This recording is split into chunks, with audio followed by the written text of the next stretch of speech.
പറയാറുണ്ട്. ഓ, എന്നാലും അവളില്ലല്ലോ എന്ന്. നിങ്ങൾ വിചാരിക്കും ഇതാരാണ് എന്ന്. ഞാൻ പറയാം. എനിക്ക് മാത്രമല്ല, നിങ്ങൾക്കും അവർ വേണ്ടി വരും. അവളുടെ സങ്കടം അവൾ വളരെ ദുഃഖത്തോടെ എന്നോട് പങ്കുവച്ചു. അതാണ് ഞാൻ നിങ്ങളോട് പറയുന്നത്.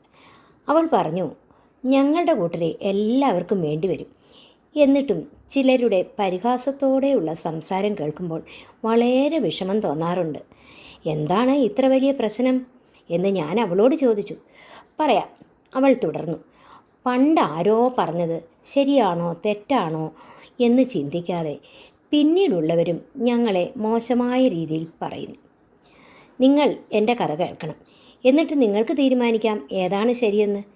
നിങ്ങൾ പല രീതിയിൽ ഞങ്ങളുമായി ബന്ധപ്പെടുന്നു. ഒരു പരിഭവവും പറയാതെ നിങ്ങളുടെ ഒപ്പം എല്ലാ പ്രവർത്തിക്കും ഒപ്പമുണ്ട്. ഇല്ല എന്നാണ് എങ്കിൽ നിങ്ങൾക്ക് തുറന്നു പറയാം. ഔഷധത്തിന് ഞങ്ങൾ വേണം, ഭക്ഷണത്തിന്